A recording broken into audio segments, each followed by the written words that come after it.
नमस्कार मित्रांनो, कसे आहात आपण? लेकिन ये साला कर क्या रहा है? आशा करतो की चांगलेच असाल. आज आपण आहोत गुजरात मध्ये बडोदाच्या साईडला सावली येते बडोद्याला गाडी खाली करून गाडी भरण्यासाठी आलो होतो. अशी जंगलामध्ये कंपनी होती ना, तिकडे काय हॉटेल ना चहा पाण्याची सुविधा. मग काय काढला आपला गॅस स्टोव्ह, पाणी बासनं भांडे बाहेर आणि डाळ शिजवायला टाकली. तोपर्यंत म्हणलं चला मिरच्या वगैरे कुटून घ्यावात. मिरच्या वगैरे कुटून घेतल्या. मस्त थकून आलेलो होतो रात्रभर गाडी चालवून. पण आता बनवल्याशिवाय काय पर्याय का? नाही बनवतो मग खाणार काय? लसण मिरची कुटून घेतली. सगळे व्हिडिओ मी बनवू शकत नाही, सगळे रेकॉर्डिंग करू शकत नाही, कारण मी एकटाच आहे. हे आपलं गॅस, बासनं भांडे, स्टोव, चपात्या ऑलरेडी पहिल्याच वेळेस आज बनवून ठेवल्या होत्या. कधी बनवता येत नाहीत आपल्याला, पण बनवले आज. मग परत आता ही डाळ शिजवायला घातलेली, शिजली का नाही बघावं म्हणलं. तर डाळ आपली शिजत आलेली होती. डाळ शिजलेली उचलून बाजूला टेकायची होती आणि जेवायला चालू करायचं होतं.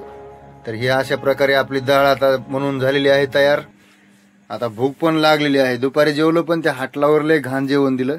त्या ओघाने म्हणलं आज थोडा उशीर लागू द्या, असं बी काय गाडी सुटणार नाही.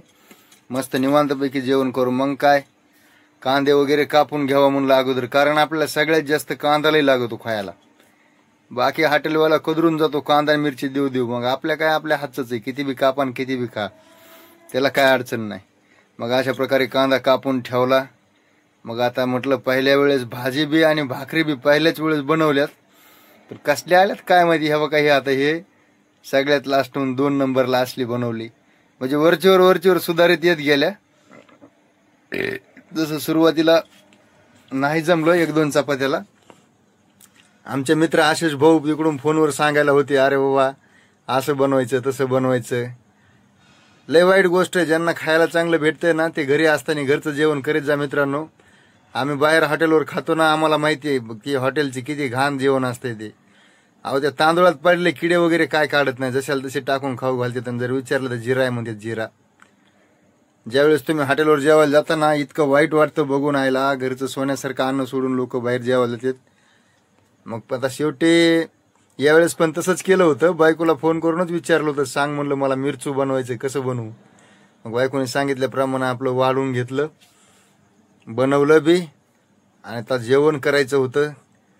पंखा वगैरे टाकला, जेवण चालू होतं. तर परत पुन्हा म्हणताना आणखी जेवायला बोलवलं नाही. बाबांनो जेवायला या, सगळेजण मिळून ह्या 4 चपात्याचा बोकना करून टाकू. तर विषय असा आहे बाबा की बनवायला थोडी तकलीफ होती, पण खायला लय मनासारखं भेटते. लय बेकार हाल झाले ना राव माझ्यावाले बनवून त्याच्या आईला. मी किती भारी होतून कसला झालोय. काय नाही बघायसारखं. झोपीनं व्हायलाच गिळलंय, भूक व्हायलीच लागली. ड्रायव्हरची मजा वाटणार नाही लोकांसाठी. हे बघा असे हाल असे ड्रायव्हरचे बनवून खायचे म्हणल्या बाबा हो. त्याच्यामुळे ज्यांना कोणाला ड्रायव्हिंग लाईनमध्ये यायचंय ते ड्रायव्हिंग लाईनमध्ये येऊ नका. तिकडे काय पळाट्या उपटा उसत वडा बैलगाड्या चालवा, पण इकडे ड्रायव्हर लाईनमध्ये नका येऊ. आता होता तेव्हा होता, घ्या देवाचं नाव, या जेवायला सगळेजण. होती तेव्हा होती मजा या धंद्यामध्ये, पण आज काय राहिलेलं नाही. धंदा फुल संपलेला आहे.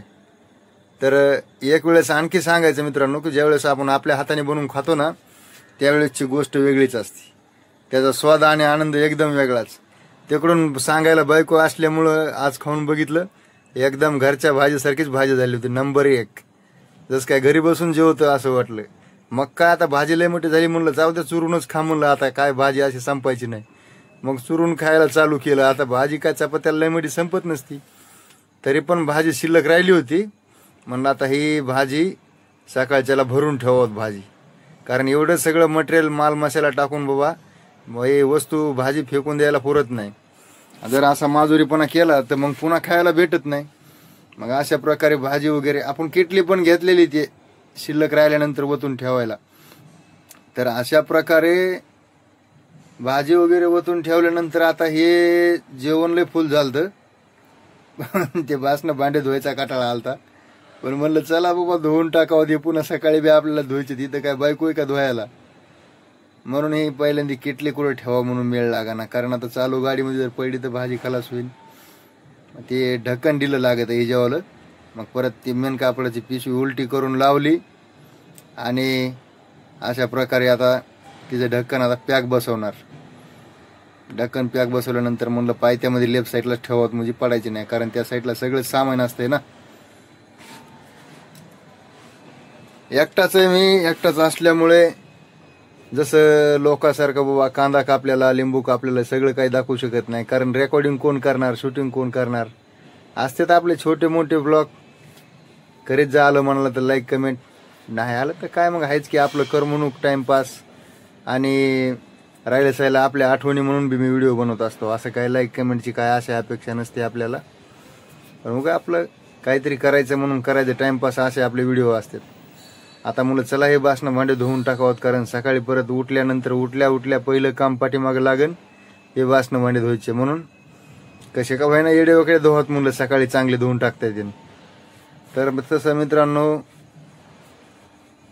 ज्यांना कोणाला घरचं जेवण भेटतंय ते घरचे घरी जेवण करीत जा मित्रांनो. काय नाही या बाहेरच्या हॉटेलच्या जेवणामध्ये आम्ही बी त्याच पापाचे फळं भोगतो. गरीब बायको पंचपक्वानाचं अन्न ताट करून वाट बघायची, म्हणायची अहो यान जेवायला. आम्ही इकडून फोनवर धमकी द्यायची, अरे दम ऐक नाही तुला, काय सारखं वटवट लावित असते पाठीमागं. पण आता हे असे दिवस त्याचे परिणाम हे भोगावे लागतात. त्याच्यामुळं आलेल्या वेळेची, रोटीची, भाकरीची आणि माणसाची वेळेवर जर किंमत केली तर त्याची परतफेड माणसाला भोगावी लागत नाही. ही गोष्ट आहे. आम्ही घरच्या अन्नाला त्यावेळेस नावं ठेवायचो आणि हाटलावर जेवायला जायचो काय. त्याच्यामुळे हे अशा गोष्टी येतात. तर चला मित्रांनो, छोटा मोठा ब्लॉग आपला असतो, सही असून देत जा. सगळं धुवून धावून ठेवून दिल्यानंतर मग विषय असा होता की बाबा आता झोपायचं होतं, कारण लय वेळ झालं एकटाच स्वयंपाक बनवतोय. कदरून गेलतो, पंख्याचं बटन टाकलं, म्हणलं झोपा आता. गाडी तर सकाळी सुटणार आहे आणि आता मग चालू आहे आराम करायला. तर कसा वाटला आपला छोटासा एक ब्लॉग